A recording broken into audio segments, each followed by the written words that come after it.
Well, good evening once again. We'll get into the Bible study this evening. We are getting into Lesson 11. Is it necessary for Christians to keep the commandments?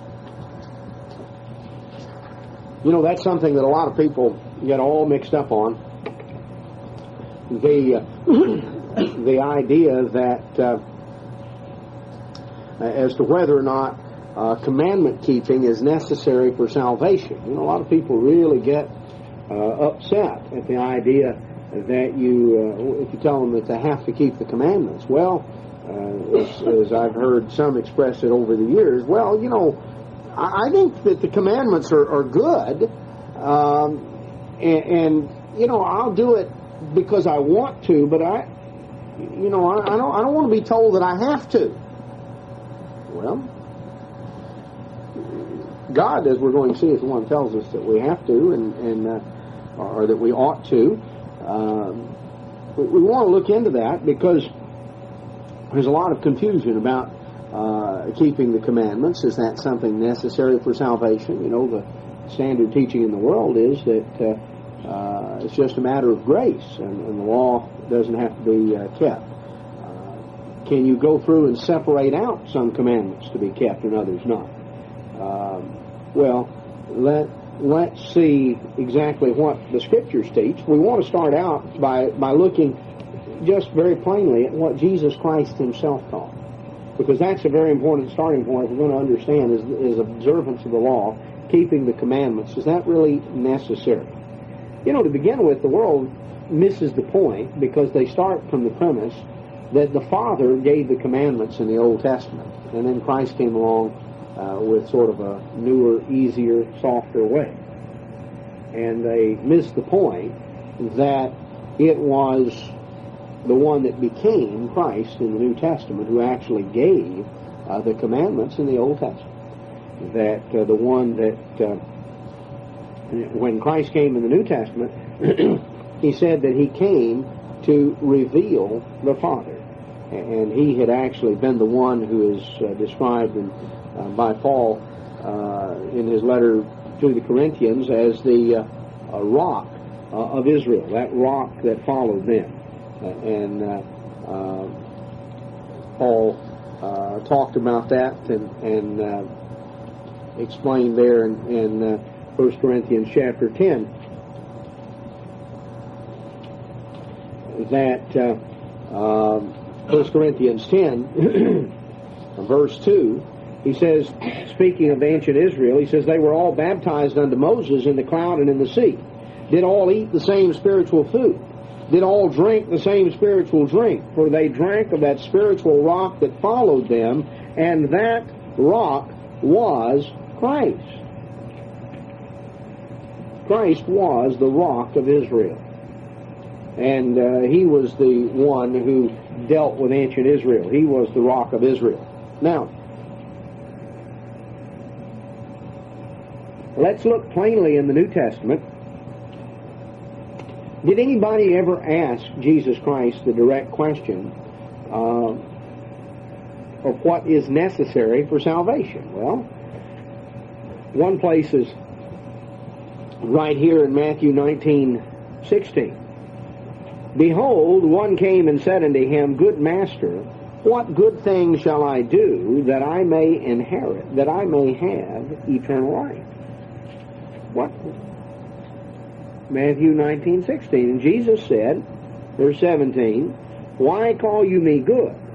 There's none good but one, that is God. But if you will enter into life, keep the commandments. That's a pretty plain statement. It's amazing, you know, how people can take real plain, simple statements, and by the time they get through with them, you wouldn't know this verse was in the Bible.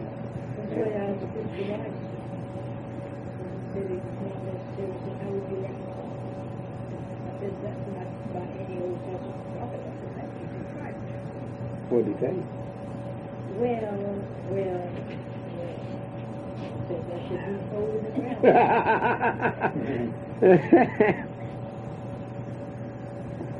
Well, this is what Christ said. He said, if you will enter into life, keep the commandments. Now,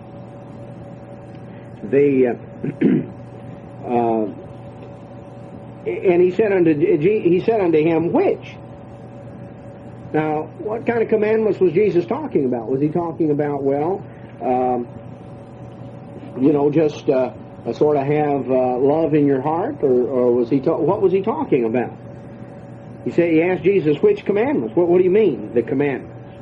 And Jesus said, well, you shall do no murder, you shall not commit adultery, you shall not steal, you shall not bear false witness, honor your father and your mother, you shall love your neighbor as yourself. In other words, this is the summation of these commandments. You're to love your neighbor as yourself.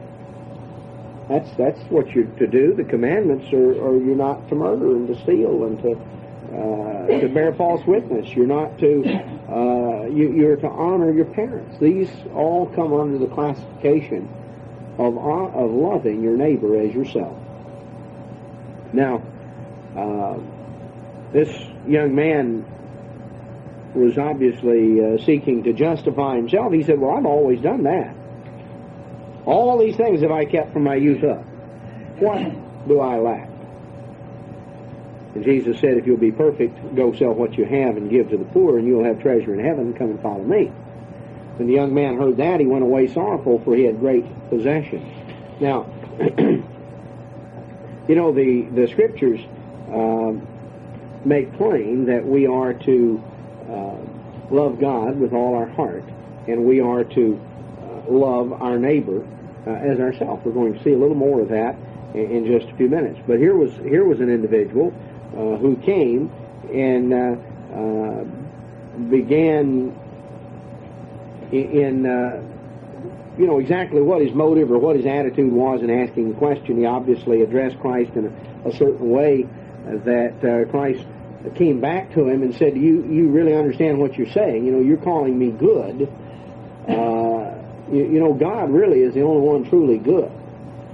But this is what you do. You keep the commandments. Now, we find various times, you see, many of the Jewish religious leaders understood that, but they had an attitude of wanting to justify themselves. And we're going to see that here in just a few moments. Let's just turn over a couple of pages here to Matthew 22.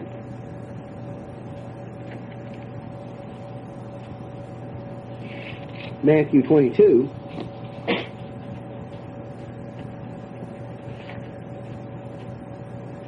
Now notice this whole context here of Matthew 22. We find individuals coming trying to trip up Christ. Beginning in Matthew 22, verse 15, the Pharisees took counsel as to how they might entangle him in his talk. Their whole point was to see if they could trip him up. So they were going to come with all these tricky questions. So normally the Pharisees and the Herodians didn't get along, but they were able to make common cause here. Some of his disciples went with the Herodians, and they noticed, how they were trying to butter him up. They obviously did not really believe what they were saying, but they said, Master, we know that you're true. We know that you teach the way of God in truth. Neither do you care for any man. You don't regard the person of men. We know that you're absolutely, you're true, and we know that you don't show favoritism. And we just got this simple question. We want to know if it's lawful to give tribute to Caesar or not. Oh, boy, they were really laying for him with this. They thought they were going to butter him up and carry on about how they just knew that he didn't have any special regard for anybody. But Jesus perceived their wickedness. He recognized their attitude, and he said, why you tempt me, you hypocrites? Boy, don't you know that caught them, that took them aback. Here they were trying to butter him up. He wasn't trying to butter them up. And he said, let me see some money. Show me the tribute money. And so they gave him a coin. And he said, who's this picture on here? Who is this? What does it say on here? And they said, well, this is Caesar. This is, this is Caesar, and that's what it says on here. He said, well, I'll tell you what, render to Caesar the things that are Caesar's, and render to God the things that are God's. Well, when they heard these words, they marveled, and they left him, and they went their way. They couldn't figure out, now, how were they going to trip him up with that? How were they going to quote that out of context? See, he said, give Caesar everything that's Caesar's, and give God everything that's God's. And so he left them to try to figure out what belonged to Caesar and what belonged to God. So they didn't have any more questions. Well, the Sadducees came along. Now, the Sadducees were going to ask him this question because they didn't believe in the resurrection anyway. So they were going to ask him this long, convoluted question about the resurrection. It was an easy question for them to ask because they didn't believe in it. Now, the Pharisees, they did, so they weren't involved with this question. So they came and they gave him this story about, based on the law, as to how a man was to provide for his dead brother's widow, and he talks about these 7 brothers and how each one dies right after the other, and this woman never has any children. She's married 7 times, and each time her husband dies. That's sort of a long, stretched out story. You figure after about the 3rd or 4th time, people are going to think, uh-oh. They may not be so quick to line up. But anyway, they go through this long story with the question, you see. They thought they really had him. They said, now in the resurrection, who is she going to be married to? Boy, they thought they had a trick question. And Christ told them, he says, you err. You don't know the Scriptures nor the power of God. Now, the Sadducees prided themselves on having the Bible virtually memorized, so that really stung them to tell them they didn't know the Scriptures. He told them, you don't know the Scriptures, nor do you know the power of God. Now, he says, in the resurrection, they neither marry nor are given in marriage, but are as the angels of God in heaven. Well, the Sadducees didn't believe in angels either, so he told them, he said, well, don't worry about that. In the resurrection, it'll be just like the angels. Well, the Sadducees didn't believe in angels either, but he said, now, as touching the resurrection of the dead, haven't you read what God said? He said, I'm the God of Abraham, the God of Isaac, the God of Jacob. God is not the God of the dead, but of the living. You see, we're told in Romans 4:17 that God calls those things that are not as though they were. Now, he said, when the multitude heard this, they were astonished at his doctrine. The Pharisees heard that he put the Sadducees to silence. They gathered together. Now, see, he put the Herodians to silence, put the Sadducees to silence. Well, the Pharisees got together, and he was a lawyer. Now, lawyers like to ask trick questions, and so here came this smart lawyer. He was tempting him. And he said, Master, which is the great commandment of the law? Now, Christ knew that they were looking for something to argue about. So he said, well, that's very simple. You shall love the Lord your God with all your heart, with all your soul, with all your mind. This is the first and great commandment. And the second is like unto it, you shall love your neighbor as yourself. On these 2 commandments hang all the law and the prophets. Everything else is based on these 2 principles. And so, well, they didn't have an answer for that. And while they were standing there, Jesus said, now you fellows have had questions for me. I've got one for you. What do you think of the Messiah? Whose son is he? Who is the Messiah, the descendant of? And they said, well, he's the son of David. They thought they had that one. That was a simple question. And he said, well, that's interesting because, David, under the inspiration of God, called the Messiah Lord. Verse 44, he's quoting from Psalm 110, verse 1, which is a psalm of David. The Lord said unto my Lord, sit you on my right hand till I make your enemies your footstool. If David then called him Lord, how is he his son? Well, they didn't have an answer for that. In fact, they didn't ask him any more questions.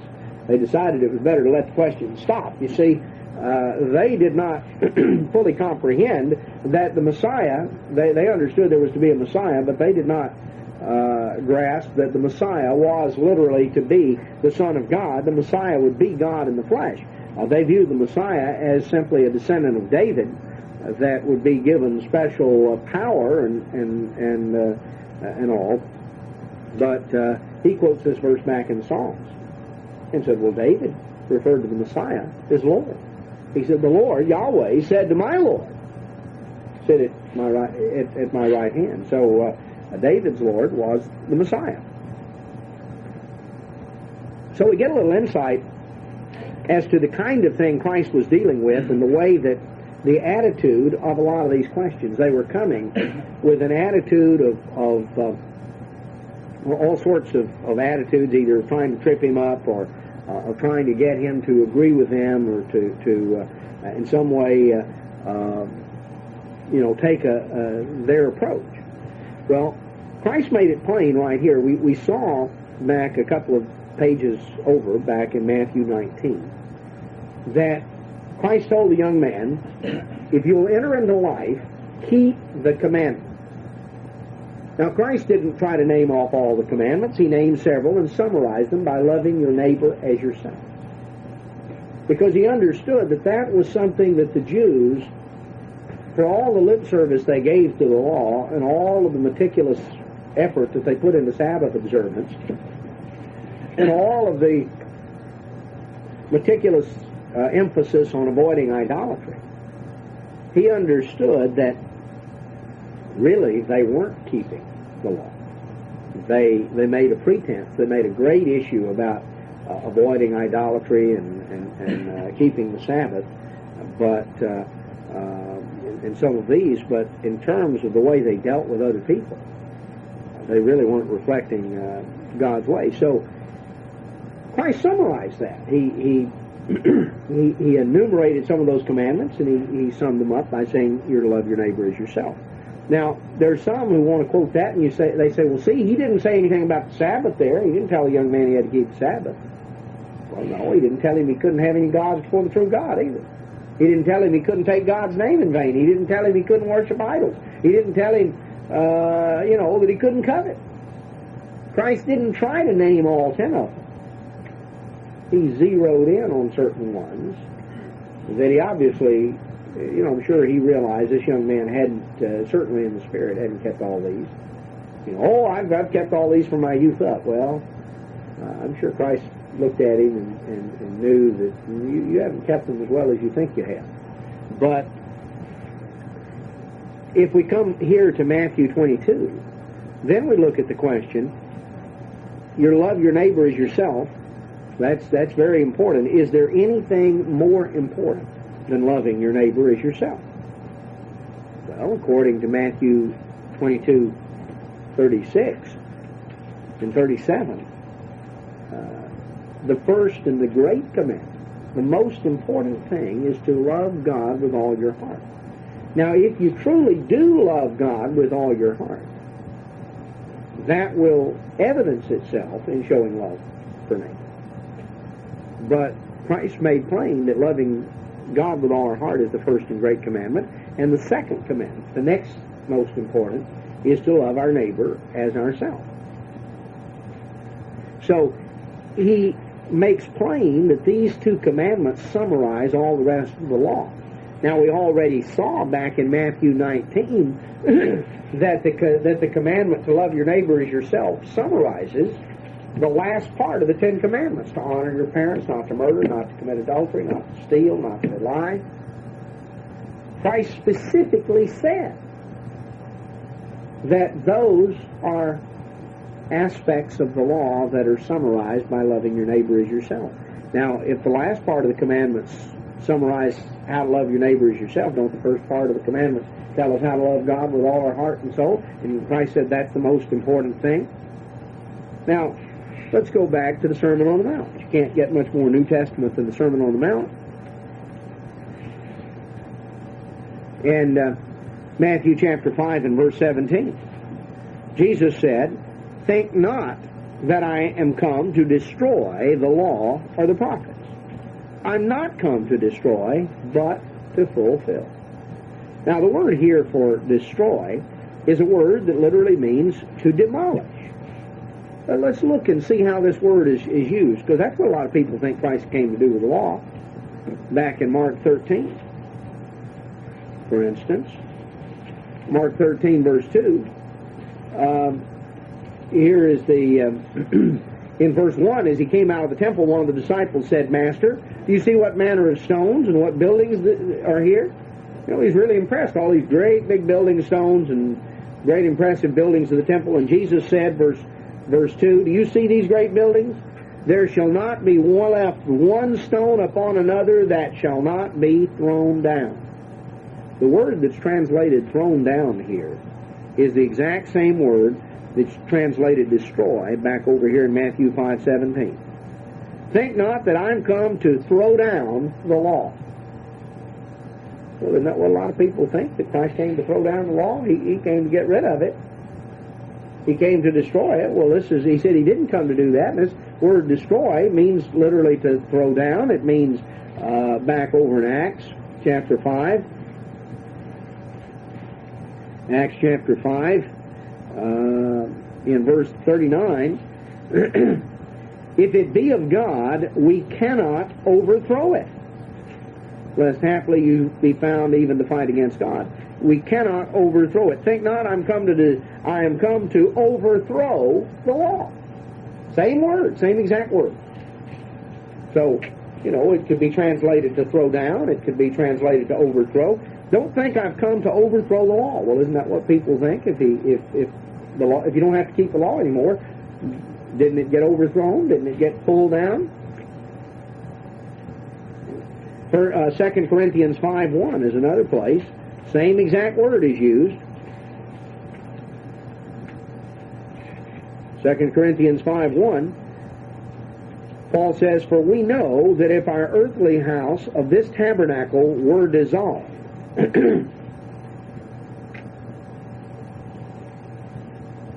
talking about our bodies, you know, that's what happens when we die and we're buried.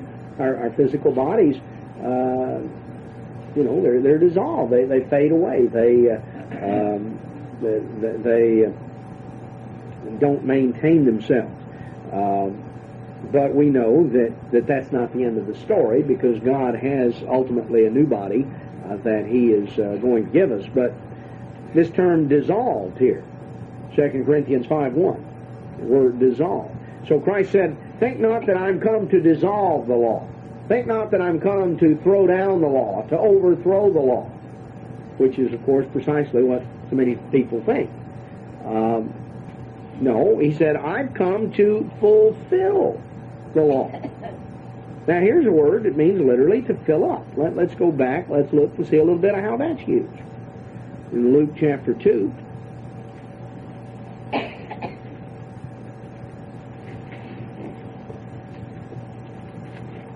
Luke 2, verse 40.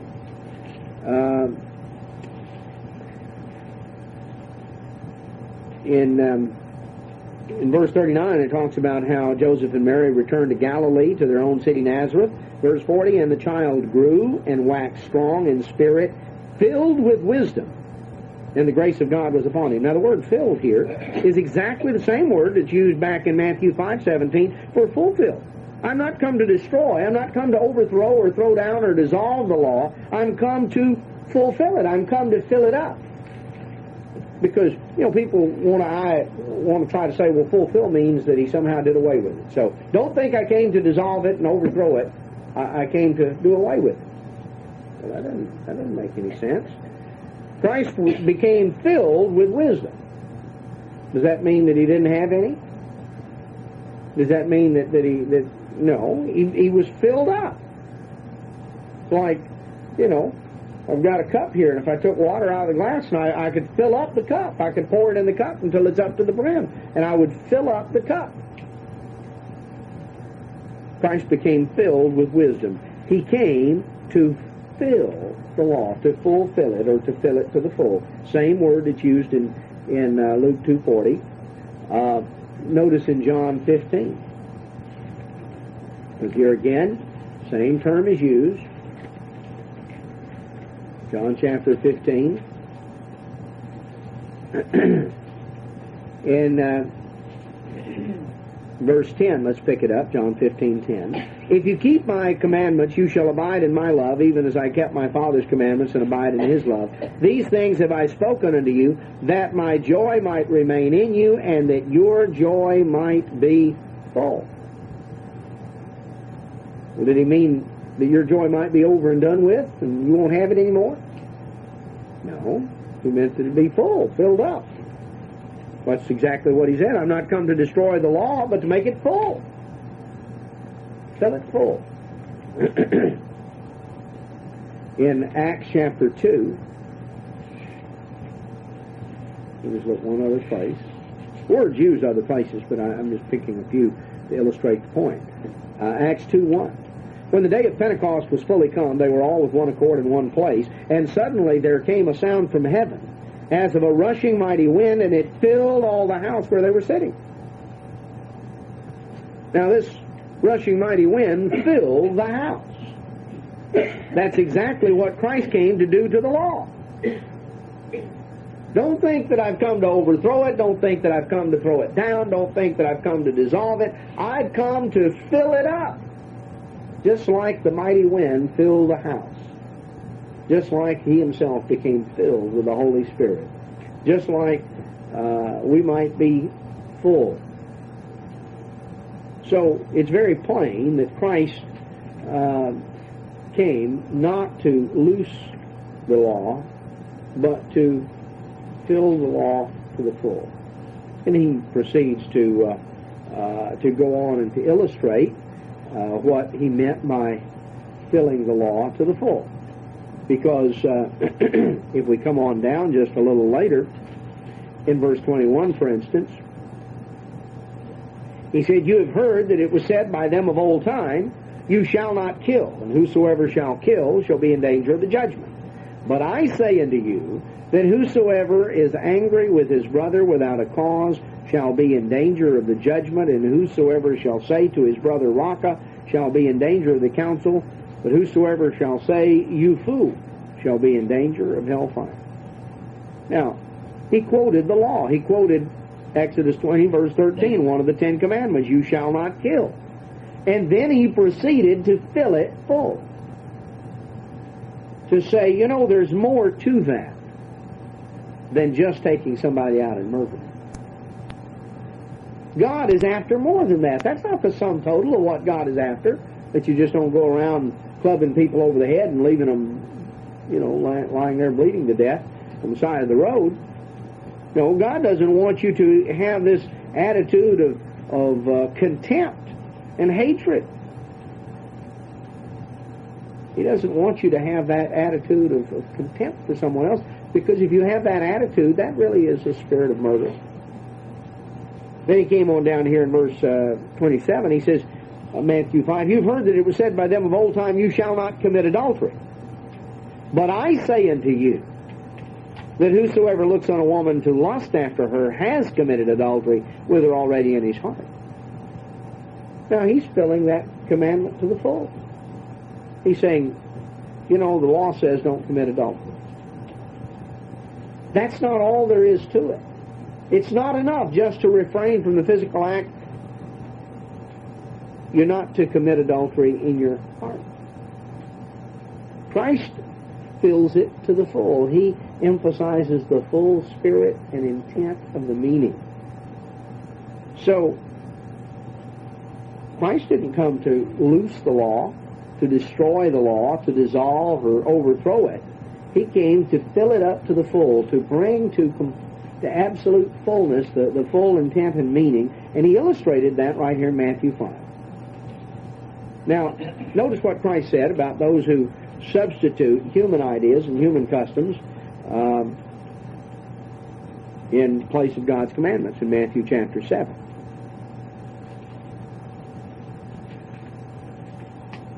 Let's pick it up in verse 6 of Matthew 7, or Mark 7, Mark 7.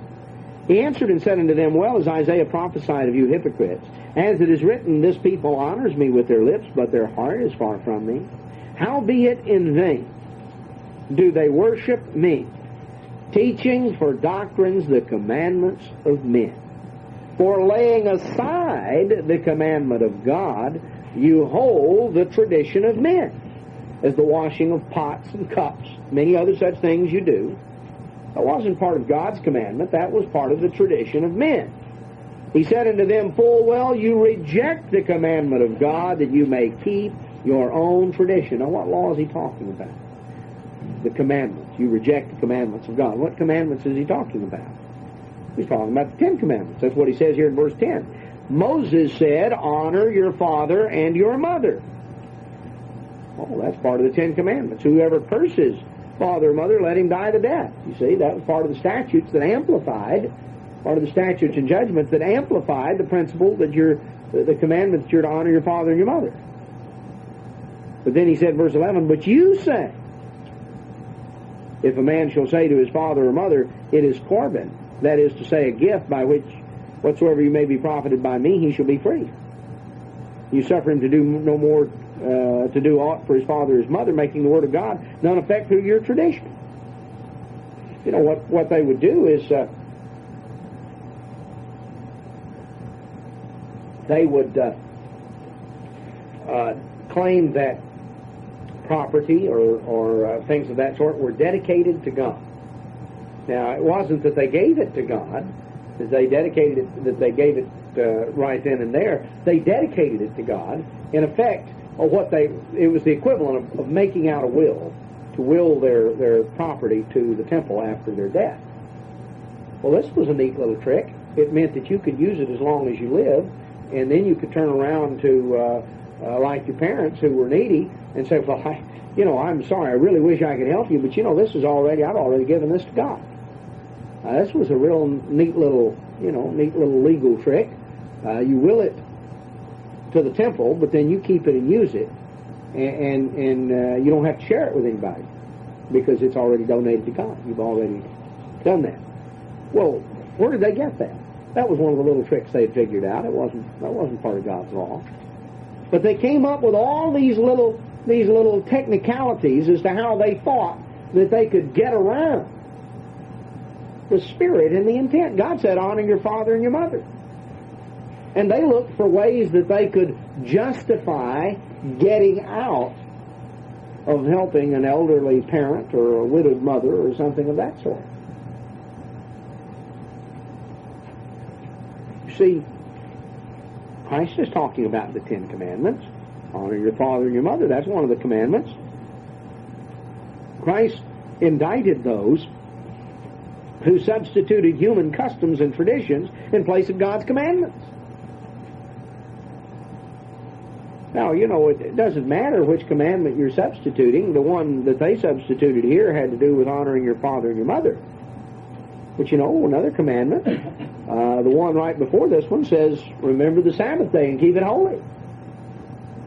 Well, people say, they believe everybody ought to keep a day, or you keep every day. People like that. Well, I keep every day in my heart. Well, do they? They keep every day. Well, when do they work? When do they mow the yard? When do they attend to all the things they need to do? When do they tend to their business? Well, every day. So, when they talk about, I just keep every day in my heart, what they really are saying is, I don't keep any day. God says remember it, but I'm doing my best to forget it. Well, Christ talked about making the Word of God of none effect through your tradition. Through your tradition. That was the point, which you've delivered, and many other such things you do. And Christ emphasized, you see, they had all their traditions that they concocted that missed the point of God's law. So, we're not to substitute human customs and tradition in place of God's commandment. Christ had some very strong things to say about that over in Luke chapter 4. Let's notice what Christ himself did. Not only what he taught, but what did he do? Well, Luke chapter 4, verse 16 says, he came to Nazareth where he had been brought up, and as his custom was, he went into the synagogue on the Sabbath day and stood up for to read. So what was his custom? Well, he went into the synagogue on the Sabbath, came back to the place where he had grown up, and this was what he had done all his life. You know, some want to come along and say, well, you know, Christ was living under the old covenant. Well, if that's the case, then his example doesn't mean a whole lot, does it? See, those who want to use that claim, Christ didn't, Christ kept the law in the Spirit. He kept the spirit of the law in every case, whether it involved the Sabbath or any of the rest of it.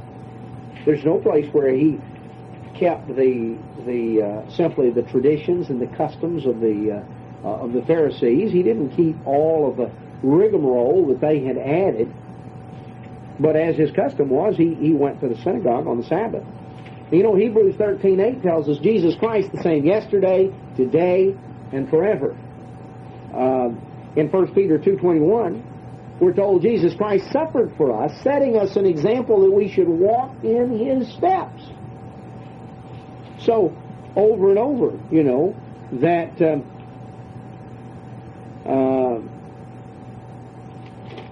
you see the fact that Christ not only did certain things, he did these things as an example for us.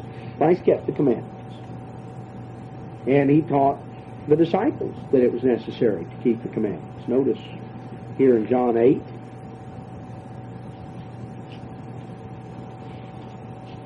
John 8, verse 30. As he spoke these words, many believed on him. And Jesus said, you're already saved. You believe on me. So you're saved. You're in the kingdom now. No, that's not what he said, is it? They believed on him. And Jesus said to those Jews which believed on him, if you continue in my word, then are you my disciples indeed. Oh, you've got to continue in his word. You've got to obey. They believed, but Christ made it very plain that real belief and faith is tied into obedience. John 14.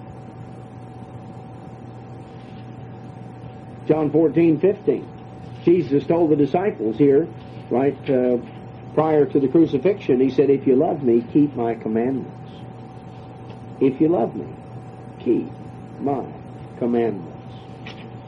On down verse 21. He that has my commandments and keeps them, he it is that loves me.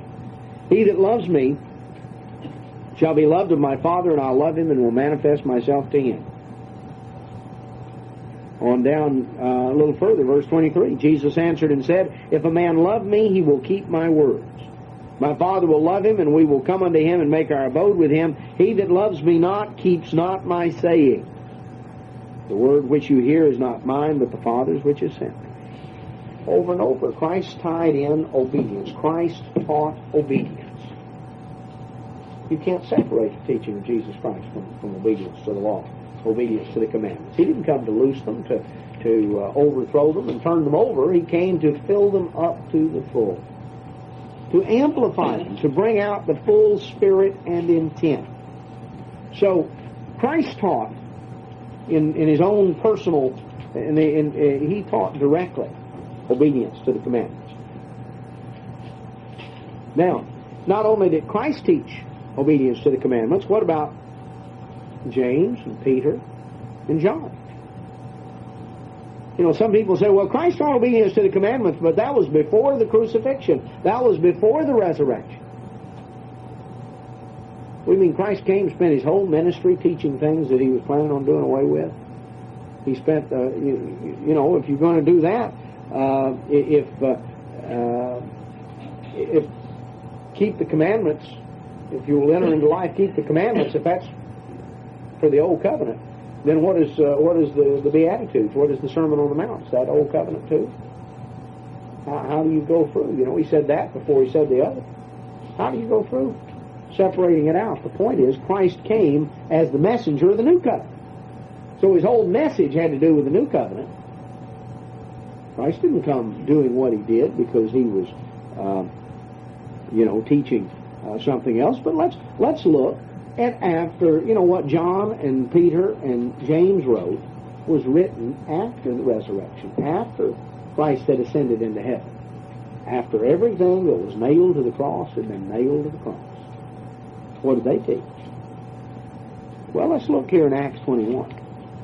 Let's notice. Here we are years after Christ's crucifixion. Years after the resurrection. Acts 21, verse 18. The day following, Paul went in with us unto James, and all the elders were present. And when he had saluted them, he declared particularly what things God had wrought among the Gentiles by his ministry. And when they heard it, they glorified the Lord, and they said unto him, You see, brother, how many thousands of Jews there are which believe, and they are all zealous of the law. Oh, they're all zealous of the law. Well, you think that would mean they all kept the Sabbath? You think they were having Sunday services and Christmas and Easter there in Jerusalem? They were all zealous of the law. They were keeping the Sabbath. They were keeping clean and unclean meats. They were keeping the law. They were zealous of the law. Now here we are, years after, upwards of 3 approaching 4 decades. Well over 30 years after the crucifixion and resurrection. Now, why would James have said this in a positive light? Paul. Why didn't Paul say, "Oh, well, that's terrible. They're zealous of the law. They're under that. They're keeping that old law. Oh, well, I need to go give them a sermon about how they're free from the law." Well, no. The Jerusalem church was keeping the law. They were zealous of the law. James mentioned that in a positive way. Now, notice right around the same general time period, James wrote a letter. He says here that all the church here that he deals with, that he has responsibility over, is zealous of the law. What did James say about the law? Well, we go back to the book of James, James chapter 2, verse 8. He said, "If you fulfill the royal law according to the Scripture, you shall love your neighbor as yourself. You do well." Well, now, James called the law the royal law. That was James' attitude toward the law. The principle of loving our neighbor as ourselves is a summary of God's royal law. You shall love your neighbor as yourself. Now, we've already seen where Christ quoted that and applied it as one of the 2 great principles of the law. It was not even the most important principle of the law, was it? It was second, the great commandment. You shall love the Lord your God with all your heart, with all your soul, with all your mind. This is the first and great commandment, Jesus said. And the second is likened to it. It's based on it. It extends out from it. You shall love your neighbor as yourself. On these 2 hang all the law and the prophets. Now, James here quotes the principle of loving your neighbor as yourself, and he says that's the royal law. Now, let's come on down. Verse 9, if you have respect to persons, you commit sin and are convicted of the law as transgressors. Whosoever shall keep the whole law and yet offend in one point, he's guilty of all. Okay, now in verse 8 we find it's a royal law that is summed up as you shall love your neighbor as yourself. Verse 10 makes plain this royal law has points. See, you can keep the whole thing and offend in one point.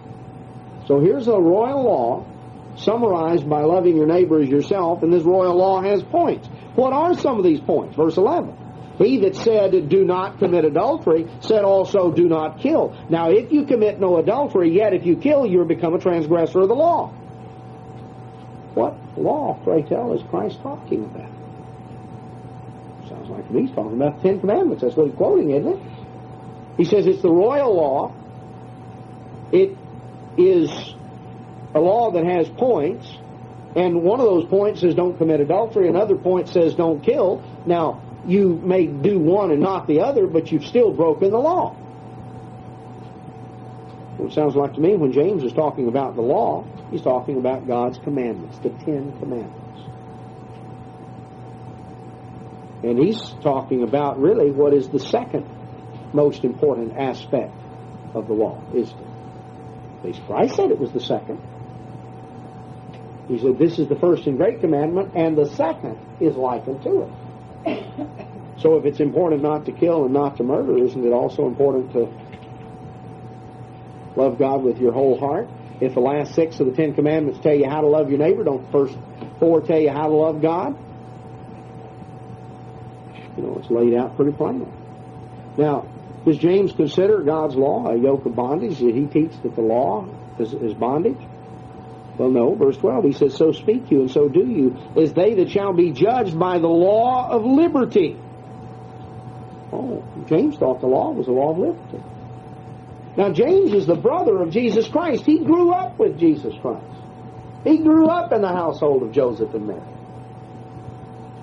Don't you think James had some sort of an idea as to what Christ stood for and what he taught? Here he is responsible to preside over the Jerusalem church, the headquarters church. Why would we call it a law of liberty? How does the law promote liberty? Well, the law is what defines sin. The law, obedience to the law, liberates us from the consequences of sin. Sin produces penalty. It produces penalty here and now, and it produces eternal penalty. The wages of sin is death. The law is liberating. You know, you look at, people want to say God's law is a law of bondage. Well, are we all in bondage because we can't go out and murder people? Boy, that's terrible. God's taken our liberty away. He should have issued, Uzis at the door and told us to go out and clear the neighborhood of everybody we didn't like. Is that what people would consider liberty? Well, I tell you, if you live in an area, and some people do, where violence, I visited people in sections of town over in Baton Rouge anyway, where they've shown me bullet holes where, at night particularly when they would hear gunshots. In one case, a bullet came through part of the house.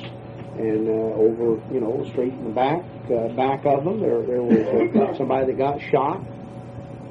Well, that's, I don't know that they consider that's, isn't that wonderful? We've got so much liberty, the law's been done away, and everybody can kill. Well, that's not a real liberating thing. What about stealing? We really liberate everybody if we did away with the commandment that says don't steal. So the law is a law of liberty. And if the law were completely kept, there would be freedom from fear, freedom from all sorts of pain and suffering and heartache. There would be freedom from all of the messed up, family situations. Just think of all the things that obedience to the law would free us of. You could walk freely down you'd be at liberty to take a walk at night anywhere you wanted to and never have to fear that somebody would try to do violence to you or try to steal. You'd never have to worry that, think how good it would be to do business if everybody kept the commandment, don't bear false witness, and don't covet. It means if somebody told you you'd do something, you'd do it. He wouldn't be trying to figure a way to beat you out of your profit. He wouldn't be trying to go back and rewrite the contract and change things up. You talk about freedom. The law is a law of liberty. When people keep the commandments, that is a liberated society. That is going to be a freedom from all sorts of things that imprison us. And if you look at even just the proportion of money in society that has to go into police work and into percentage of a business's profits that they know are going to be there's going to be a certain amount of theft And so they have to jack the profit margin up a little bit to make up for what somebody's going to steal. You know, it makes no sense. James says here that the law is the law of liberty. Commandments, that's what he's talking about, 10 commandments. And he also makes plain something that a lot of times people overlook. So speak you and do so as they that shall be judged by the law of liberty. So not only is the law of liberty, but we're all going to be judged by that law. Whether somebody thinks it's done away or not, they're still going to be judged by it. If you judge anything or anyone, you've got to have a criteria. You've got to have a standard. You know, you go to the fair and they have, they're going to judge livestock. They've got a standard. They've got a basis by which everything is compared. You can't judge without some sort of a standard, not in have any degree of equity or fairness. So James says that the law is not a law of bondage, is not a yoke of bondage. It's a law of liberty, and it's the law by which all of us as Christians will be judged. So James taught the law. Let's go on. Peter. Here was Peter. Now Peter was with one of the 12. He was with Christ 3.5 years. You know, did Christ call and train disciples and teach them things that he was secretly planning on doing away with 3.5 years later, so that everything he taught them would, you know, I mean, it's like after the resurrection, okay, you know all the stuff I taught you the last 3.5 years, you know all the answers to questions you heard me give people, you know all the explanations, forget all that stuff. I was under the old covenant, see, so anytime anybody asked me a question, I just gave them an old covenant answer. So all that stuff that you heard and all the training I gave you 3.5 years, that doesn't count. Well, you know, that's so silly. You wonder how anybody could propose an idea like that and keep a straight face. No. Now, here was Peter. He was with him 3.5 years, so we ought to figure Peter should know a little bit about about the law. Now, what does Peter say is God's purpose for true Christians? Here in 1 Peter 1. 1 Peter 1, verse 15. Peter said, "But as he which has called you is holy, so be you holy in all manner of conduct. Because it is written, be you holy, for I am holy." Now, where is it written? Well, it's written back in Leviticus. That's about as old covenant as you can get. Leviticus 19, first 4 verses. Peter is quoting, and he's quoting it authoritatively. He said, it's written, you're to be holy.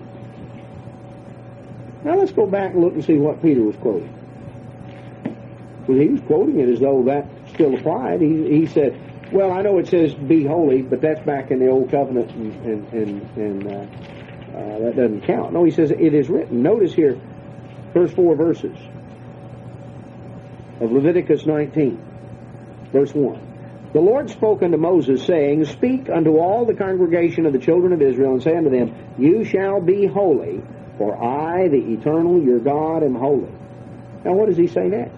You shall fear every man his mother and his father, and keep my Sabbaths, for I am the Lord your God. Turn you from idols, or make molten idols. I am the eternal your God. How are we to be holy? Well, it starts out in the home.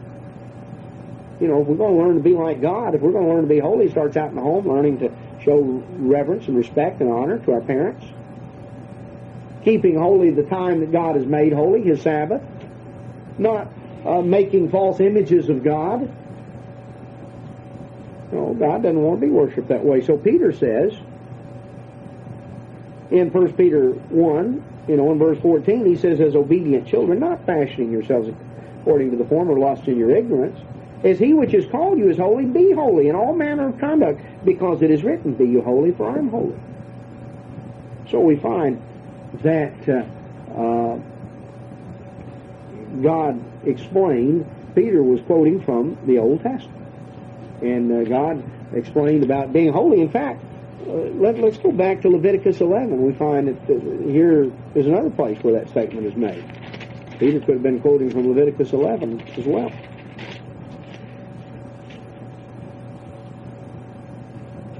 Leviticus 11, verse 44.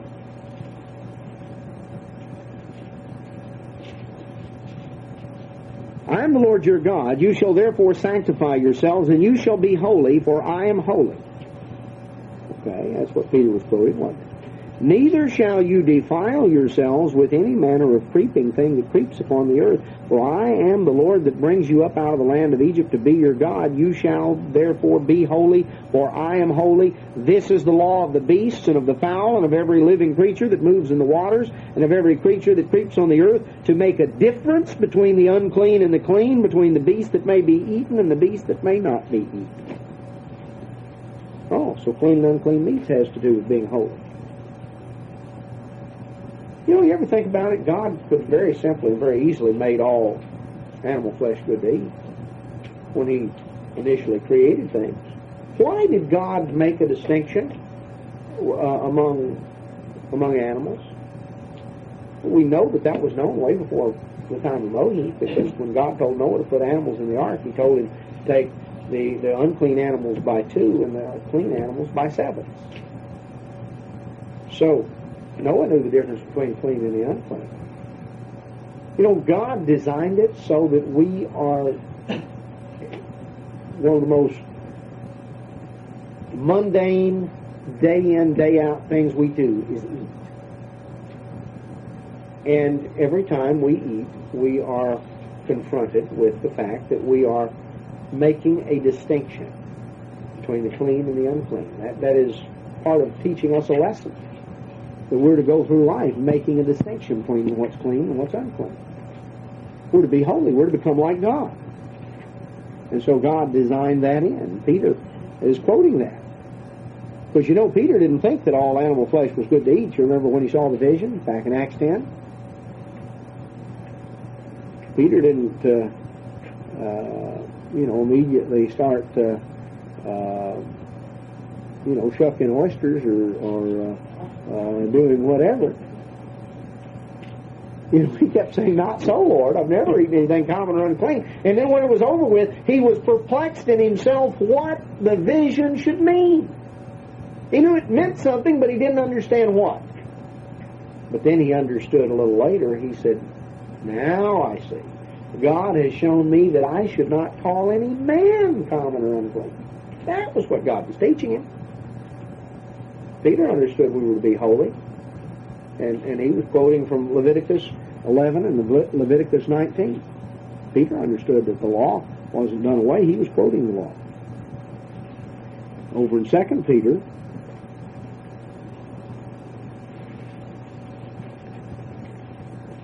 Second Peter 2, Peter said, notice what he warned about.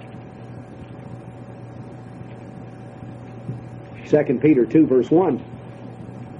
But there were false prophets also among the people, even as there shall be false teachers among you, who privately shall bring in damnable heresies, even denying the Lord that brought them, bring upon themselves swift destruction. Many shall follow their pernicious ways, their lawless ways, by reason of whom the way of truth shall be evil spoken of.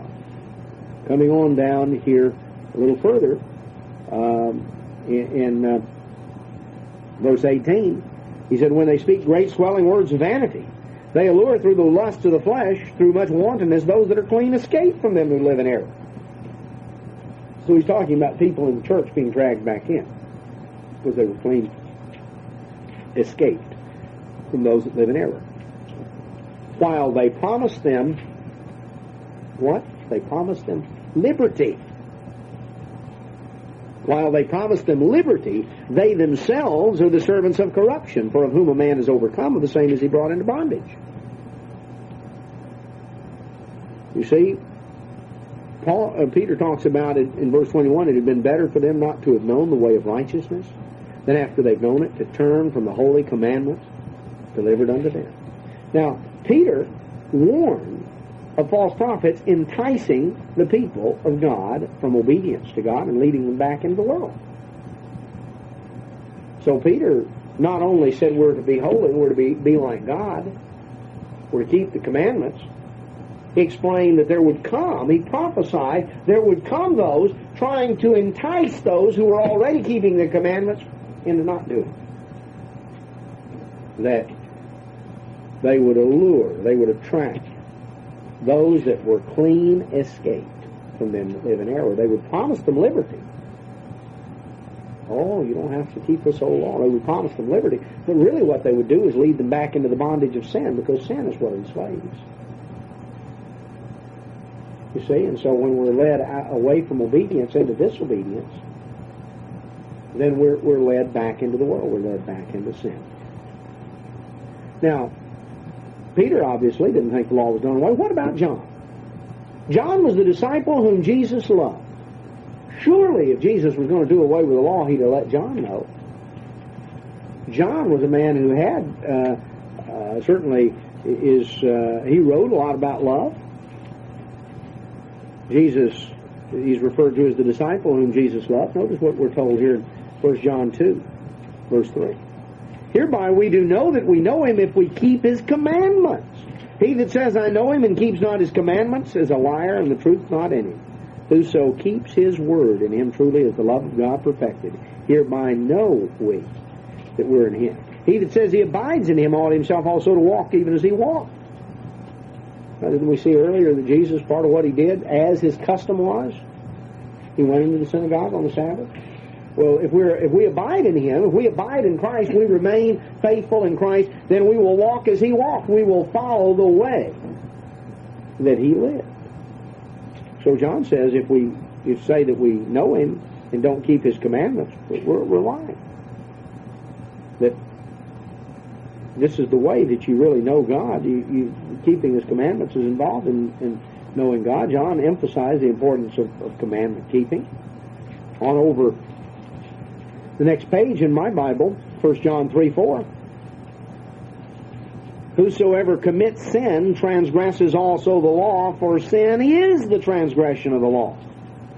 So John defined sin, said that is a matter of disobedience to the law. And down in verse 7, here 1 John 3. Little children, let no man deceive you. He that does righteousness is righteous, even as he is righteous. So if you're going to be righteous, you have to do righteousness. The idea, well, Christ did it all for us. We don't have to keep the law. He kept it in our stead. John says, look, you think that's a new idea going around? John said, don't let somebody deceive you. Don't get all tripped up. He that does righteousness is righteous. You got to be doing it. You can't just say, well, he did it all for me. I don't have to. So John says it's necessary to practice righteousness if we're to be counted righteous by God. What about on over in chapter 5 here, 1 John 5, verse 3. For this is the love of God, that we keep his commandments, and his commandments are not grievous. Which one of the commandments is grievous? What does God ask us to do that's just really unreasonable? He doesn't want us taking his name in vain. Boy, that's an unreasonable request. Doesn't want us shooting people, murdering people. Boy, the commandments grievous. Isn't it interesting? You start going down the list with people, but when you get to the Sabbath, oh, well, now that's the grievous. What he made 90% on the test. He got 9 out of 10 right. Only missed 1. It makes no sense. Makes no sense. The commandments are not grievous. The commandments are not grievous. On over, let's just turn here in 2 John. Notice in verse 4, 2 John. A little short book, but notice what John says. He said, I rejoiced greatly that I found of your children walking in truth, as we have received a commandment from the Father. Well, they were walking in the truth. Notice on down, verse 6. This is love, that we walk after his commandments. This is the commandment that, as you have heard from the beginning, you should walk in it. Oh, so the commandments haven't changed. They're the same commandments you've heard about from the beginning. And you're to walk in them. You're to keep them. This is what love is all about. So John didn't seem to know that the law had been done away. He in fact, John said, In verse 10, if there come any unto you and bring not this doctrine, receive him not into your house, neither bidding Godspeed. You know, there were people going around teaching false doctrine back at that time. And we could just go on. We could look in 3 John, verse 3. I rejoiced greatly when the brethren came and testified of the truth that is in you, even as you walk in the truth. I have no greater joy than to hear that my children walk in the truth. So, he was talking about them walking in the truth. And we find here that, John, what he was teaching was being rejected. And, in fact, there was an individual mentioned here in verse 9 by the name of Diotrephes, who we're told on down in verse 10, not only has spoken words against what John was writing, but he doesn't receive the brethren and forbids them that would and cast them out of the church.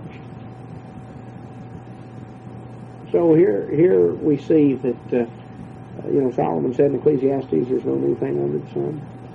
We find events. What was John teaching? He was teaching obedience to the law. Now let's look one more. Let's look at Jude. Jude was the brother of James, therefore also the brother of Jesus Christ. And did he understand the same thing that James did? He warned, see, in verse 4 of the book of Jude. See, verse 3 he tells us we're to earnestly contend for the faith once and for all delivered. In verse 4 he says there's certain men crept in unawares who were before of old ordained to this condemnation, ungodly men, turning the grace of our God into lawlessness. Oh, so again, the problem was a matter of doing away with the law. There were false ministers that would attempt to equate God's grace with permission to disregard the law. So, Jude taught that. Let's go all the way back to the end of Revelation. John wrote the book of Revelation as well. Notice right at the end of the book of Revelation, Revelation chapter 22, verse 14. Verse 13, Jesus said, I am Alpha and Omega, the beginning and the end, the first and the last. Blessed are they that do His commandments, that they may have right to the tree of life and may enter in through the gates into the city. So the last thing John wrote is we are to do the commandments. Those that will do the commandments are blessed because they'll have right to the tree of life. When the young man came to Jesus and he said, what shall I do to inherit eternal life? Jesus said, if you'll enter into life, keep the commandments. Well, evidently John listened and he remembered that because here when he writes down, he says, blessed are they that do His commandments. They'll have right to the tree of life. If you'll enter into life, you have to keep the commandments. Blessed are they that keep the commandments, because they'll have the right to the tree of life. You see, when you look at the testimony of the New Testament, it's very plain. Jesus taught it, James taught it, Peter taught it, John taught it, Jude taught it. They all were in agreement that God's law is not done away. God's law is important to keep and to observe. Christ taught the necessity of obedience. John says that is it necessary for Christians to keep the law? Well, blessed are they that do His commandments, that they may have right to the tree of life, may enter into the gates of the city.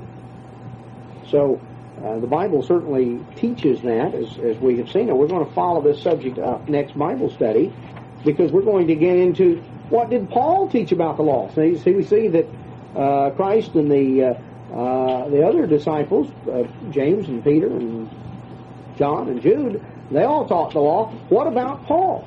Was he the one that came up with something extra? Well, we're going to look into detail next Bible study. We're going to look at what Paul taught about the law, and we're also going to look and see where every one of the 10 Commandments is mentioned in the New Testament, because that's pretty important, and we're going to find that all the way through God taught obedience. So with that, we'll be concluded this evening.